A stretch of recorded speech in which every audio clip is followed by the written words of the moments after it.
Isinabuhay at nagbalik-tanaw ang University of the Philippines Asian Center sa kanilang mga naging ambag sa lipunan, kultura at politika sa buong Asya sa pagdiriwang ng kanilang ika-70 anibersaryo.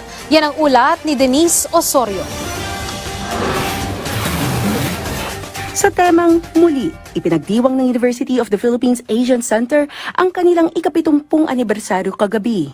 Sa pagbalik at muling pagyakap sa pinanggalingan, isang makasaysayang tagpo ang kinagiliwan ng naturang institusyong nagsilbing tulay ng Pilipinas sa mas malawak na rehiyon ng Asya.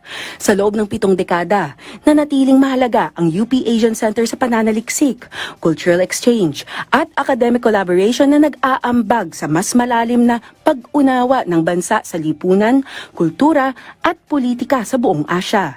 Muli is a Subanan word.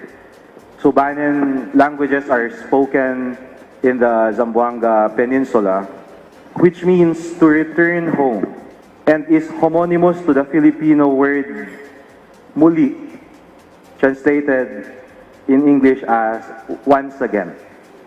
And if you're familiar with what we often hear from that people say, love is sweeter the second time around. Para sa pamunuan ng universidad, ang pagdiriwang ay hindi lamang pagbabalik-tanaw, kundi pagsasabuhay muli ng tungkulin ng Asian Center na magsilbing tahanan ng scholarship at serbisyong pampubliko sa gitna ng nagbabagong landscape ng Asya. Sa kanyang talumpati, pinuri ni Dean Noel Christian Moratilla ang mga dekadang ambag ng center na patuloy na naghuhubog ng mga iskolar at programang nagbibigay diin sa pambansang pagkakakilanlan at ugnayan ng Pilipinas sa rehiyon.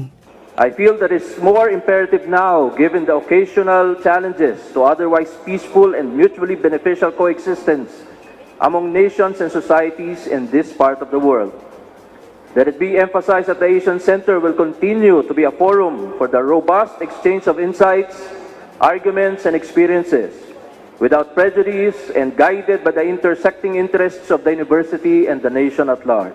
Kasabay ng pagdiriwang, ipinakilala rin ang mga awardee para sa outstanding alumni, faculty at staff. Kabilang dito si Dr. Abraham Sakili, isa sa mga nagdisenyo ng UP Sablay, ang mamamahayag na si Cara Patria David Cancio, si MNLF founder Nur Miswari, at si Dr. Asiri Abubakar, kasama ang iba pang kinilalang guro at kawani. Binigyang halaga rin ng pamunuan ang pangangailangan para sa mas modernong espasyo, lalo na sa muling pagbangon ng makasaysayang Romulo Hall, ang kilalang dating tahanan ng Asian Center.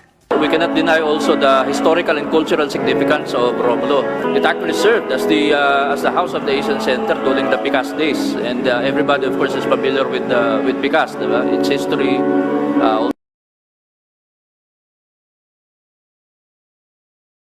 Ng UP Asian Center ang diwang muli, ang muling pagtitibay sa misyon nitong palalimin ang kaalaman at ugnayan ng Pilipinas sa Asya. Denise Osorio, para sa Pambansang TV, sa Bagong Pilipinas.